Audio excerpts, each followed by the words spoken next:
DNA मित्रों, वैसे तो मिडिल ईस्ट में इस वक्त खून की होली खेली जा रही है, लेकिन भारत में होली के रंग का असर आपने आज महसूस किया होगा। लेकिन कुछ लोग थे, कुछ भी नहीं, बहुत बड़ी संख्या में लोग थे जिनके लिए आज जब शेयर बाजार खुला तो चेहरे का रंग उड़ गया। वजह अचानक बाजार का तेजी से नीचे जाना था। मिडिल ईस्ट के युद्ध का असर बाजार पर इतना गहरा है कि वो उबरने का नाम ही नहीं ले रहा। सेंसेक्स में आज भी 1000 पॉइंट से ज्यादा की गिरावट दर्ज की गई। डीएनए मित्रों, युद्ध शुरू होने के बाद 2 कारोबारी दिन बीते हैं और दोनों ही दिन बाजार ने 1000 पॉइंट से ज्यादा की गिरावट दर्ज की है। आज शुरुआती कारोबार में तो सेंसेक्स में 1700 पॉइंट्स तक की गिरावट आ गई थी। बाद में सेंसेक्स थोड़ा बहुत संभला, लेकिन इसके बावजूद कारोबार के अंत में सेंसेक्स 1123 पॉइंट्स की गिरावट के साथ 79116 पर बंद हुआ, जबकि निफ्टी 385 पॉइंट्स की गिरावट के साथ 24481 पर बंद हुआ। सेंसेक्स के लिए 80,000 और निफ्टी के लिए 25,000 एक साइकोलॉजिकल लेवल है और आज एक ही दिन दोनों इस लेवल के नीचे आ गए। आज के कारोबार में वैसे तो लगभग हर सेक्टर में नुकसान झेलना पड़ा, लेकिन बैंकिंग, मेटल, ऑटो और ऑयल सेक्टर में सबसे ज्यादा बिकवाली रही। इस तरह निवेशकों को 6 लाख करोड़ रुपए से ज्यादा का नुकसान झेलना पड़ा। 2026 का ये तीसरा महीना शुरू हुआ है, लेकिन इतने कम समय में ही शेयर बाजार में 5000 पॉइंट से ज्यादा की गिरावट दर्ज की जा चुकी है। साल की शुरुआत में सेंसेक्स 85,000 के ऊपर था, लेकिन अब 80,000 के नीचे चला गया है। इस तरह निवेशकों को 2026 में अभी तक 25 लाख करोड़ रुपए से ज्यादा का नुकसान हो चुका है। जो विदेशी निवेशकों यूरोप और अमेरिका के साथ ट्रेड डील के ऐलान के बाद वापस भारतीय बाजार में लौटे थे, वो अब एक बार फिर से बाहर निकलने लगे हैं। एक तरफ बाजार गिर रहा है तो दूसरी तरफ डॉलर के मुकाबले रुपया भी गिर रहा है। आपको शेयर बाजार को लेकर एक रिसर्च के बारे में भी जानना चाहिए, जिससे आपको अंदाजा लगेगा कि निवेशक कितने घाटे में हैं।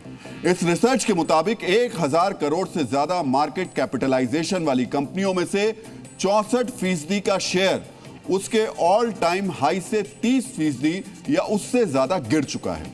वहीं लगभग 78% कंपनियों का शेयर 20% या उससे ज्यादा गिर चुका है। दूसरे शब्दों में कहें तो भारत की लगभग 80% कंपनियों के शेयर का भाव काफी नीचे चल रहा है। अगर इसमें छोटी कंपनियों को भी जोड़ दिया जाए तो हालात और खराब है। डीएनए मित्रों, लोग ज्यादा मुनाफे की उम्मीद में अपनी बचत का पैसा शेयर बाजार में लगाते हैं, लेकिन 2 महीने में बाजार 6% से ज्यादा गिर चुका है।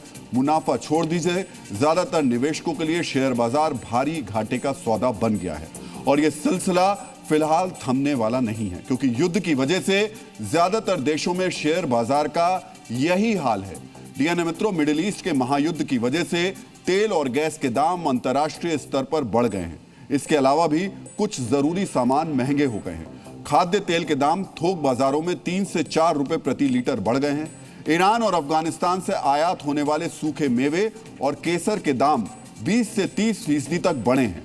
फर्टिलाइजर्स के आयात में भी खतरा मंडरा रहा है। इससे खरीफ सीजन से पहले उर्वरक की कीमतों में बढ़ोतरी की आशंका है, यानी अनाज के दाम पर इसका असर पड़ सकता है।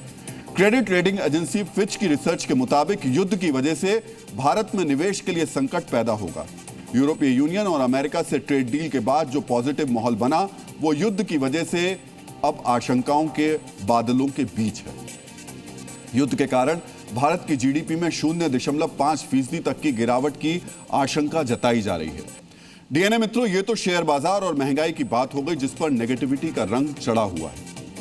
लेकिन जैसे ही युद्ध शुरू हुआ था, उसके बाद 2 धातु थी जिनको लेकर कहा जा रहा था कि युद्ध जैसे जैसे बढ़ेगा, मिसाइल की रफ्तार से इन धातुओं की कीमत भी ऊपर बढ़ती जाएगी, सोना और चांदी।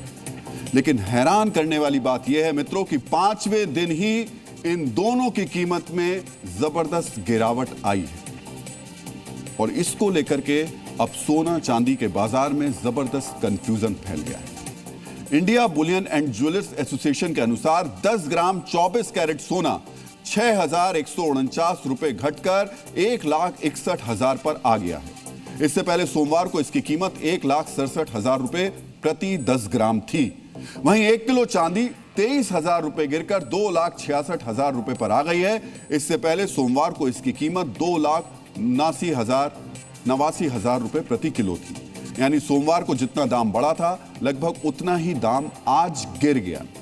सोना चांदी की कीमतों को लेकर असमंजस की स्थिति है, ये बढ़ेंगे या गिरेंगे। लेकिन एक धातु है जिसे लेकर दावा किया जा रहा है कि ये 2050 तक सोने से भी ज्यादा महंगी होगी। यहां बात तांबे की हो रही है, जिसे नया सोना कहा जा रहा है। आर्टिफिशियल इंटेलिजेंस की जरूरत और भयंकर किल्लत तांबे को दुनिया की सबसे कीमती धातु बना रही है। आर्टिफिशियल इंटेलिजेंस का दिमाग भले ही सिलिकॉन का हो, लेकिन उसकी धड़कन तांबे से चलती है। यानी ये आर्टिफिशियल इंटेलिजेंस के पूरे इंफ्रास्ट्रक्चर की लाइफलाइन है। एआई का तेज विकास डेटा सेंटर, पावर ग्रिड और कंप्यूटिंग हार्डवेयर पर निर्भर है, और इन सब में तांबा सबसे महत्वपूर्ण धातु है। लेकिन दुनिया के पास एआई के इस धड़कन को चालू रखने के लिए पर्याप्त तांबा नहीं है। एआई के लिए जरूरत को देखते हुए तांबे की मांग अब तेजी से बढ़ रही है, लेकिन दुनिया के पास तांबा खत्म हो रहा है। जेपी मॉर्गन के अनुसार 2026 में 3,30,000 मीट्रिक टन तांबे की कमी होगी और 2050 तक ये कमी 2 करोड़ टन के आंकड़े को छू सकती है। डीएनए मित्रों, तांबे की इस कमी को पूरा करना आसान नहीं है। तांबे की नई खादान खोजने और शुरू करने में 15 साल से ज्यादा का समय लगता है और इसकी लागत भी बहुत ज्यादा है। अब यह लागत बढ़कर 23,000 से $30,000 प्रति टन वार्षिक उत्पादन क्षमता के बीच पहुंच चुकी है। डीएनए मित्रों, तांबे की सप्लाई में कमी का एक और कारण पिछले साल की एक कुदरती आपदा है। इंडोनेशिया में स्थित दुनिया में तांबे की दूसरी सबसे बड़ी खादान ग्रासबर्ग में पिछले साल सितंबर में भूस्खलन आया था। इसकी वजह से लगभग 6 लाख मीट्रिक टन तांबे की सप्लाई कम हो गई। एआई में इस्तेमाल की वजह से तांबा 21वीं सदी का नया सोना बन चुका है, लेकिन इसकी सप्लाई सीमित मात्रा में हो रही है। बहुत ज्यादा लागत की वजह से तांबे को खोजना भी मुश्किल हो गया है। इन सब कारणों से लंदन मेटल एक्सचेंज पर तांबे की कीमत 13,000 प्रति मीट्रिक टन के पार पहुंच गई है। जनवरी में तो तांबे की कीमत $14,000 के पार पहुंच गई थी। डीएनए मित्रों, औद्योगिक इस्तेमाल की वजह से चीन पहले से ही दुनिया के 50% तांबे की खपत कर रहा है। दूसरी तरफ भारत और दूसरे उभरते बाजारों में 2050 तक घरेलू बिजली की खपत में 90% की बढ़ोतरी होने वाली है। इस मांग को पूरा करने के लिए लाखों किलोमीटर लंबे तांबे के तार की जरूरत होगी। साथ ही मौजूदा इलेक्ट्रिक ग्रिड को बेहतर बनाने के लिए भी तांबे के तार की आवश्यकता पड़ेगी। तांबे की इसी अहमियत के कारण इसे अब नया सोना कहा जा रहा है।